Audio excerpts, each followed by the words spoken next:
Rasulullah sallallahu alaihi wasallam menganjurkan kita untuk lebih banyak menangis daripada tertawa. Bahkan di berbagai hadis Rasulullah sallallahu alaihi wasallam sebutkan,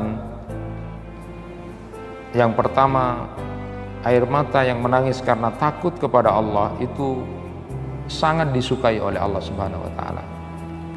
Laisa syai'un ahabbu ilallah min qatratain, dan diantaranya adalah qatratun dumu min hasyatillah. Jadi tetesan air mata yang kemudian disukai oleh Allah Subhanahu wa taala itu, di antara dua yang disukai oleh Allah adalah tangisan karena takut kepada Allah Subhanahu wa taala. Kemudian orang yang suka menangis ini akan dilindungi oleh Allah. Di antara 7 golongan orang yang akan dilindungi oleh Allah itu adalah, yang ketujuh itu adalah warajulun dzakarallaha khalian wa fadat ainahu.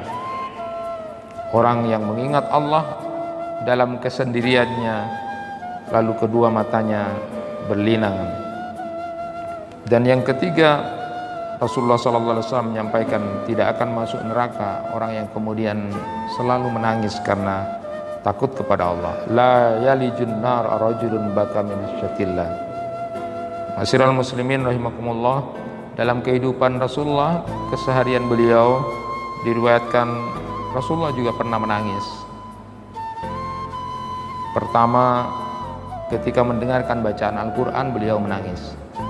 Jadi ketika menyuruh Ibnu Mas'ud untuk membacakan Al-Quran sampai di ayat tertentu yang kemudian mengingatkan tentang akhirat di mana Rasulullah akan menjadi saksi buat umatnya, beliau pun mendengarkan Al-Quran itu dengan menangis. Rasulullah juga pernah menangis ketika menjenguk sahabatnya yang sedang sakit. Rasulullah menangis. Ada sahabatnya yang kemudian sakit, meneteskan air mata Rasulullah ketika melihat penderitaan saudaranya itu. Rasulullah juga pernah menangis ketika memikirkan nasib umatnya. Para sahabat pun, orang-orang yang dekat dengan Rasulullah, Fatimah anak beliau pernah menangis, Aisyah, Ummu Aiman, Abu Bakar, Umar, Ubay bin Ka'ab dan Amr bin As, banyak diceritakan juga menangis. Bagaimana dengan kita hadirin yang dirahmati oleh Allah Subhanahu wa taala?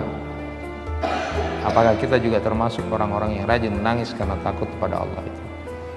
Karena sekarang banyak sekali ujian-ujian yang sedang kita alami di tengah pandemi COVID-19 ini.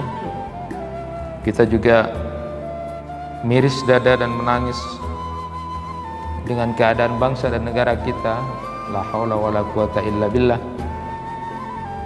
Dulu saya waktu MTS itu sanawiyah, dan kita juga mungkin sering membaca bahwa bangsa dan negara kita ini termasuk seperti yang disebutkan dalam Al-Quran itu, dan mudah-mudahan termasuk baldatun thayyibatun wa rabbun ghafur, negara yang baik, negara yang sejahtera, penuh dengan ampunan Allah. Apakah kita merasakan itu atau tidak? Paling tidak itulah yang kita dengar sejak dulu tentang bangsa dan negara ini. Kita doakan saja mudah-mudahan bangsa dan negara kita ini bisa menjadi bangsa yang seperti yang disampaikan dalam Al-Quran itu, pada titik akhirnya menjadi bangsa yang baik, sejahtera, selalu mendapatkan ampunan dari Allah Subhanahu wa taala.